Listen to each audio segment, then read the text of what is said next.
So let's talk more about what's happening in other places because it affects what's happening here. So what's happening in Russia and also what's happening in Brazil. So he lost the election, but still not clear whether Brazil's president plans to leave office.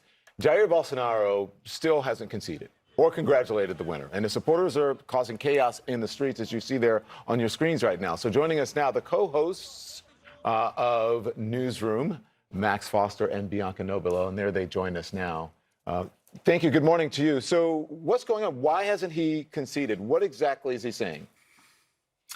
Well, it's interesting, isn't it? Because he hasn't conceded it. He hasn't contested it.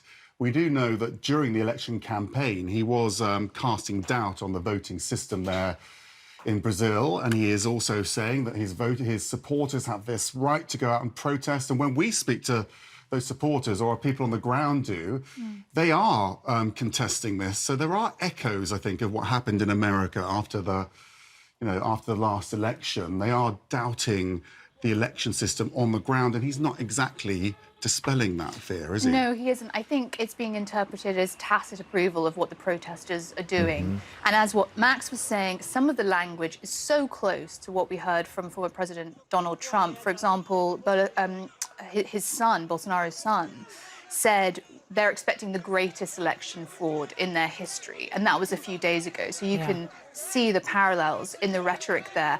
And of course, as we often see with strongman leaders, and those that have qualities of them, there is this us and them populist narrative which Bolsonaro has been perpetuating through all of this. Well, the that's reason the thing, this matters. Hang on, I just want to ask, but that's the thing, the violence. But the violence here, that's the issue, because we saw what happened at the Capitol on January 6th. When you look at the violence in the streets, you're right.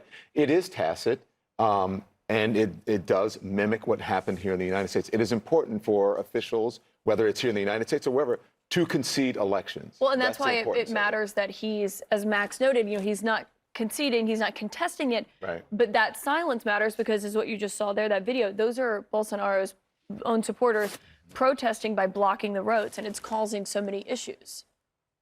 And the other element of that, Caitlin, is the fact that it is tradition in Brazilian politics, as it is in most democracies, for the person who's unsuccessful in the election to call the winner and officially concede. So that is actually part of the peaceful transfer of power, and that, notably, has not happened. And he has called to his protesters not to be violent. He's saying that's something of the left. But as you're saying, those scenes are playing out. Just to bring this home, I mean, they call him the Trump, many call him the Trump of the tropics, right? For the reason that you noted, Bianca. But just take it home to the people. The Brazilian people are suffering. They have been suffering for so many years under Bolsonaro's, power. And the inflation is out of control. There is such extensive poverty. So this matters deeply for Brazilians, what happens. And if Lula coming back into power can actually turn things around as he's promised. Well, the challenge for him is there's this, completely disunited country and two very clear sides to the debate, and it's left and it's right. And Lula's somehow got to unite people, and that's going to be a huge challenge. Yeah. I think when you have an election result where the difference between the two main parties is only 1.8%, and they are on completely opposite ends of the political spectrum, it's obviously going to deepen and stir division. Thank you both. I appreciate it, Max and Bianca. It's interesting. I think one of these leaders take cues from each other, right? Obviously, a lot of them are taking cues from what happened here in the United States and President Trump.